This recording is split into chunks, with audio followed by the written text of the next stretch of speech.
Hi guys, my name's Paul. Welcome to my show, Gluten Free and Lactose Free Living. Today's show is how to make gluten free and lactose free cookies. Once you've been diagnosed or you realise that you're gluten free or lactose free, things become quite difficult. You don't know what you can eat, how you can eat it. You can't just go to the shop and just buy yourself a sandwich or a chocolate bar or a bag of crisps.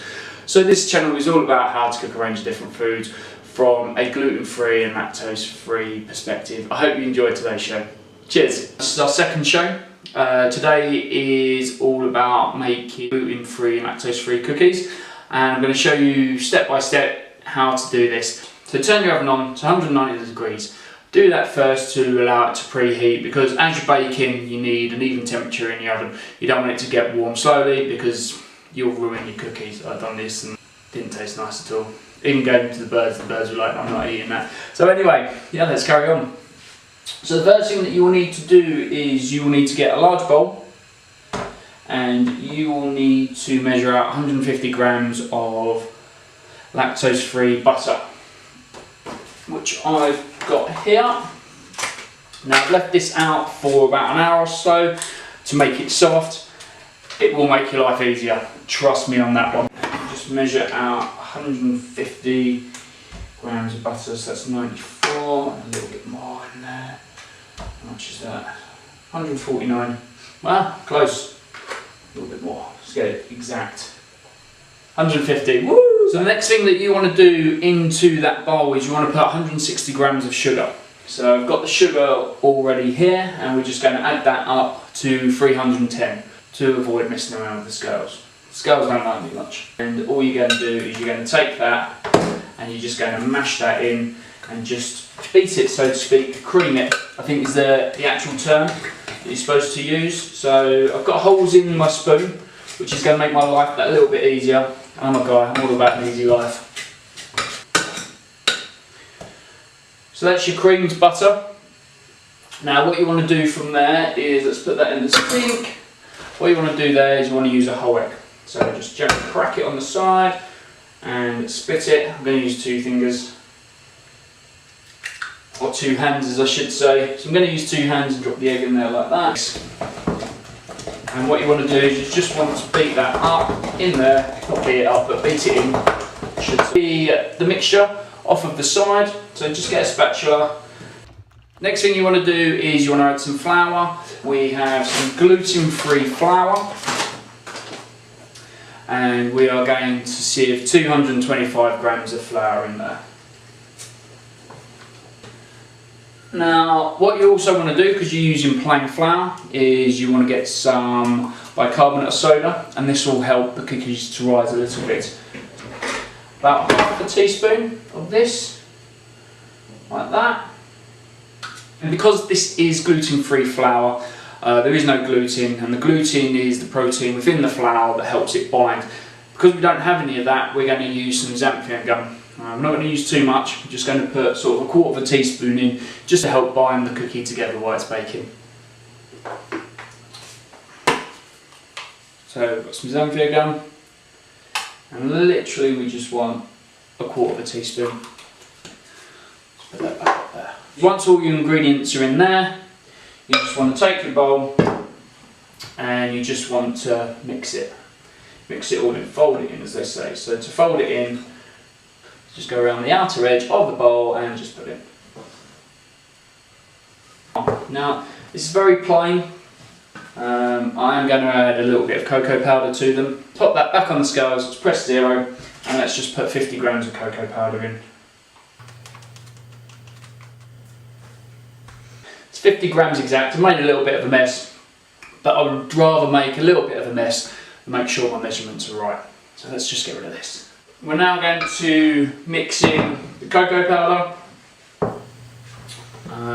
basically to get chocolate cookies. Everybody loves chocolate, and the good thing about using a good quality chocolate powder is 100% cocoa, which is gluten-free and lactose-free. It's important to make sure that you read the back of the packets. Again, you know your allergies or intolerance. The thing that I'm going to put into these cookies are chocolate chunks. The chocolate chunks here, it's actually from the bar of chocolate that I bought, and I've just chopped it up And the best thing about doing that is you can eat it as you cook. Just don't tell anyone. It's nice though. I'm just going to sprinkle them all in there. Now they are big chunks. We've also got the shards as well, so I'm going to put the shards in as well and just give that another good mix. So what you want to do, once you've done all that, is you want to move that to the side and you want to get a baking tray with some parchment paper. So what you want now is you want to get a baking tray with some parchment paper over it and just lay that out like that. Now there's several ways that you can do this. You can get a teaspoon, you can get a spoon, you can get an ice cream scoop. Doesn't matter how big you make these. I always like to use my hands, so I'm just going to grab it and just make sort of that sort of size cookies and put them on there like that. So that's 1, 2, and I'm going to keep going until all these are done. So I've made one tray, it's 10 cookies on the tray. I've left a little bit of a gap in between each of the cookies. That's so they don't all merge together in the oven. I do have a little bit more mix in the bowl. I'm going to leave that in the fridge. It will be okay in the fridge for maybe 2 or 3 days when I can make another fresh batch of cookies. There's nothing better than fresh cookies straight out of the oven. So I'm going to take this and put them straight into the oven. So I've just put the cookies in the oven and you want to leave them in there for about 8 to 10 minutes. What should happen is they should still be soft in the middle, and what they do once they come out of the oven and they start hitting the air and they start to cool, then they're perfect. The cookies are probably just about to come out of the oven. Now because the baking tray is going to be hot, I don't want to put it straight on the side because I don't want to ruin the side.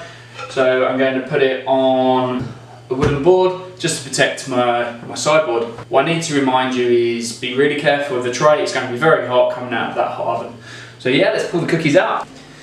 They look absolutely delicious. So the cookies and the tray is very hot. It's just come out of the oven, and as you can see, they've been cooked perfectly. This one has sort of joined in together. Let's just gently, with a palette knife, just break those together. And what you should see is they should gently spring back as you push them in. Guys, they've been out of the oven now for about 10 to 15 minutes. They should be cool to the touch and they should be quite hard on top. And as you can see, yeah, cool to the touch and they're quite hard. A little bit soft in the middle, which is exactly what you want from a cookie. So guys, I'm going to sign off now. Thank you for watching. Do subscribe. I'm going to be doing a lot more different types of food, desserts, meals, snacks that are both gluten and lactose free. In the meantime, if you do have any questions or comments, or if you want to know where to purchase something or a good substitute for something, drop me a message in the comments below. I'm sure I can come up with something. In the meantime, enjoy your cookies. Ciao!